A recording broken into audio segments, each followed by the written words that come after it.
എല്ലാവർക്കും SR കറിവേട്ടിലേക്ക് സ്വാഗതം. ഇന്നത്തെ നമ്മുടെ റെസിപ്പി പാൽപുട്ടാണ്. നല്ല സോഫ്റ്റും കഴിക്കാനാണെങ്കിൽ കറികളുടെ ഒന്നും ആവശ്യമില്ല. നല്ല ടേസ്റ്റ് ആയിട്ടുള്ള പുട്ടാണ്. എല്ലാവരും ഒന്ന് ട്രൈ ചെയ്ത് നോക്കി ഫീഡ്ബാക്ക് ഒന്ന് അറിയിക്കുക. നിങ്ങൾക്ക് ഈ ചാനൽ ഇഷ്ടമാവുകയാണെങ്കിൽ പ്ലീസ് ഒന്ന് സബ്സ്ക്രൈബ് ചെയ്യുക. അപ്പോൾ റെസിപ്പിയിലേക്ക് പോയാലോ? അതിനായി 1 കപ്പ് ഡബിൾ ഹോഴ്സിൻ്റെ പുട്ടുപൊടിയാണ് എടുത്തിരിക്കുന്നത്. അതിലേക്ക് ആവശ്യത്തിനുള്ള ഉപ്പിട്ട് കൊടുത്ത് നല്ലവണ്ണം മിക്സ് ചെയ്തെടുക്കുക.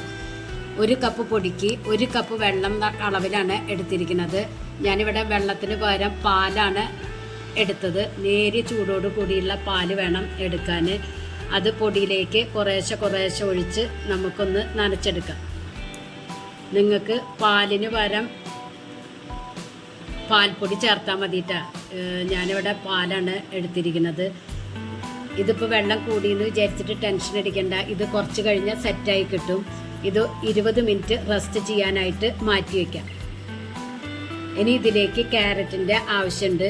1 ക്യാരറ്റ് എടുത്തിട്ടുണ്ട്. അതിൻ്റെ തൊലിയൊക്കെ കളഞ്ഞ് നമുക്കൊന്ന് ഗ്രേറ്റ് ചെയ്തെടുക്കാം. ഇപ്പോൾ ക്യാരറ്റും ഗ്രേറ്റ് ചെയ്തെടുത്തിട്ടുണ്ട്. ഇനി നമ്മുടെ പുട്ടുപൊടി എന്തായെന്ന് നോക്കാം. ഇതിപ്പോൾ കറക്റ്റായിട്ട് നനഞ്ഞ് കിട്ടിയിട്ടുണ്ട്.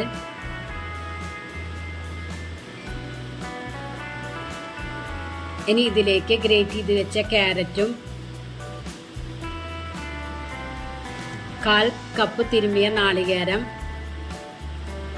1 ടീസ്പൂൺ പഞ്ചസാര, 1 ടീസ്പൂൺ നെയ്യ് ഓപ്ഷനിലാണ്. നിങ്ങൾക്ക് വേണമെങ്കിൽ ചേർത്താൽ മതി.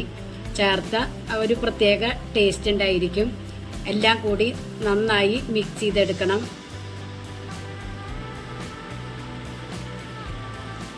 ഇനി ഇത് നമുക്ക് പുട്ടും കുറ്റിയിൽ ഇട്ടിട്ട് ഫില്ല് ചെയ്തെടുക്കാം. ആദ്യം നാളികേരം ഇട്ട് കൊടുക്കുക. കുറച്ചധികം നാളികേരം ഇട്ട് കൊടുക്കുക. പിന്നെ പുട്ടും കുറ്റിയിൽ ഫില്ല് ചെയ്യാനൊന്നും ആരും പറഞ്ഞു തരേണ്ട ആവശ്യമില്ലല്ലോ. എല്ലാവർക്കും അറിയണത് തന്നെയല്ലേ. ഞാൻ 3 കഷ്ണാക്കിയിട്ടാണ് എടുത്തിരിക്കുന്നത്.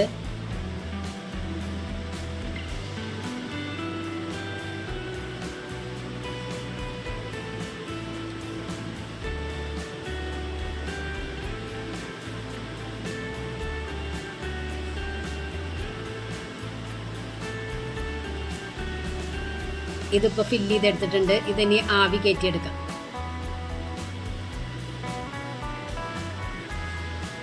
ഒരു 10 മിനിറ്റൊക്കെ മതിയായിരിക്കും ഇത് കുക്കായി കിട്ടാൻ. ഇതിൻ്റെ ആവിയൊക്കെ വന്നിട്ടുണ്ട്. നമുക്കൊന്ന് എടുക്കാം.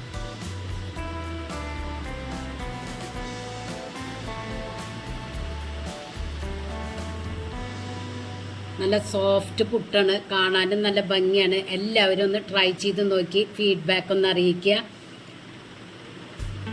നിങ്ങൾക്ക് ഈ ചാനൽ ഇഷ്ടമാവുകയാണെങ്കിൽ പ്ലീസ് ഒന്ന് സബ്സ്ക്രൈബ് ചെയ്യുക, ലൈക്ക് ചെയ്യുക, ആ ബെല്ലൈക്കൺ ഒന്ന് അമർത്തുക. അപ്പോൾ ഞാനിടുന്ന ഇതുപോലുള്ള വീഡിയോസിൻ്റെ നോട്ടിഫിക്കേഷൻ നിങ്ങൾക്ക് കിട്ടും. Thank you.